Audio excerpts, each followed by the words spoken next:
China and India both want to win the chip century, and they've chosen almost opposite ways to do it. China is already the world's largest chip manufacturer by volume, churning out roughly a third of the planet's chips, but it's walled off from the most advanced tools on Earth. India makes barely any chips at all, yet it designs a huge share of the world's silicon, and it has something China can't buy: full access to the best machines in the industry.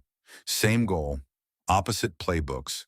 One races the frontier, locked out of the best tools. The other builds from the ground up, with the whole West helping. So whose bet ages better? Let's get into it.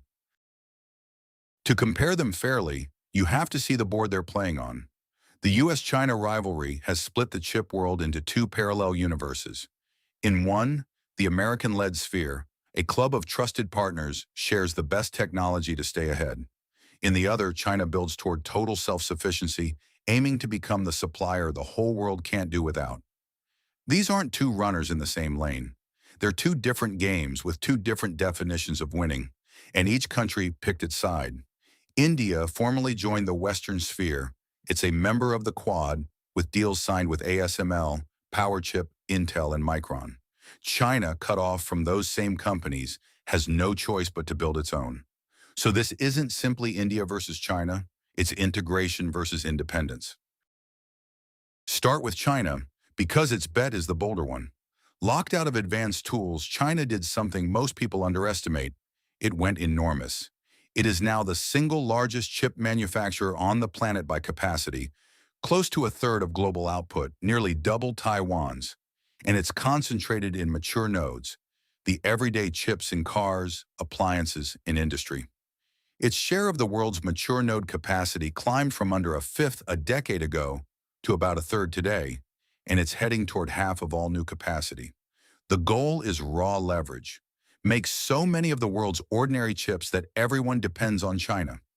At the same time, it's forcing the frontier, SMIC printing 7 and even 5 nanometer class chips on older machines through brute force multi-patterning, while pouring billions into a homegrown lithography moonshot. The strength here is scale and sovereignty, a top-down, state-funded machine that answers to no export control board. The weakness is just as real. Without EUV, the leading edge stays expensive, low yield, and out of reach. China is going deep and going it alone. India made the opposite wager. It isn't trying to outbuild China, it's trying to outconnect it. India's superpower is people. Roughly 1 in 5 of the world's chip designers work there, inside the R&D centers of Intel, NVIDIA, and Qualcomm, and its national roadmap aims to create more than 100 advanced design IPs over the next decade. On top of that talent, India bought access. By joining the Western sphere, it gets exactly what China is denied: ASML's lithography, Powerchip's process recipes, partnerships with the world's leaders. The plan is bottom-up. Start with design, win the packaging business, open its first mature node fab at Dolera, and climb from there, generation by generation, with the industry's best handing over the know-how. The strength is access and trust.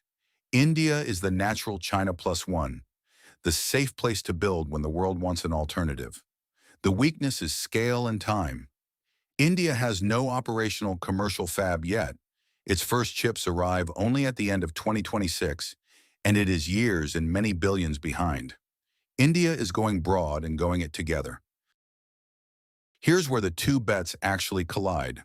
Both lean heavily on mature nodes, and that's a problem for India because China already owns that ground. When China can make those everyday chips at a third of the world's volume and keeps consolidating, it can drive prices down to where a brand new Indian fab struggles to compete. India simply cannot win a scale war on mature chips. So India's real edge has to be the things China can't easily copy: trusted access to the leading edge, a path upward to the advanced nodes China's blocked from, and the design talent that turns a fab into an ecosystem. In other words, India shouldn't try to be a smaller China. That race is already lost. It has to be something China structurally cannot be: open. The honest read is that volume belongs to China, and India's bet only pays off if it climbs the value chain faster than China can pry open the door to the tools it's missing. But before you crown either one, here's the twist that humbles both. Neither is actually independent.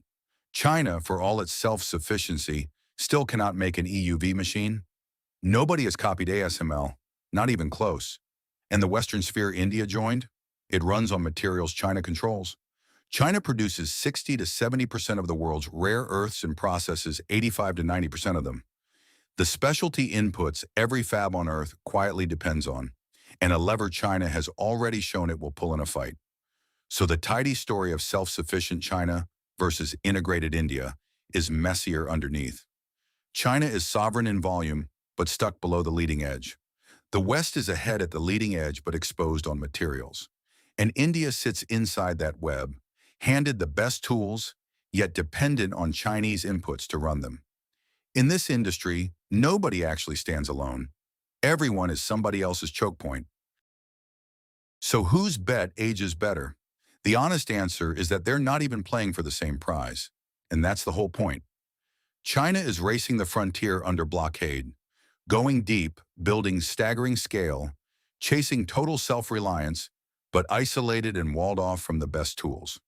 India is building the base with the world's help, integrated, trusted, rich in design talent, but small, late, and dependent on others for both tools and materials. China optimizes to be indispensable. India optimizes to be trusted. Which one wins depends on a question neither country controls. Does the world stay split or knit back together? If it splits further, China's self-sufficient scale looks brilliant. If access and trust keep compounding, India's open bet looks brilliant. So don't crown a winner. Watch two things instead. Whether India can turn its army of chip designers into real, high-yield manufacturing, and whether China can ever crack the one machine it can't buy. The deepest truth is the least satisfying. In a divided chip world, both can win inside their own sphere at the same time. And every one of them, China and India and the West alike, still depends on everybody else. That mutual dependence, not any single winner, is the real shape of the chip future.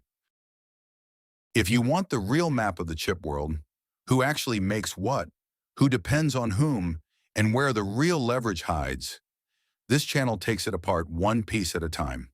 No hype, no flag waving, just the engineering and economics of how the silicon really gets made and who really holds the power. Subscribe if that's the version you want and stay with it, because the moves that decide this industry happen in the quiet, structural layers that the headlines skip right past. Thanks for watching.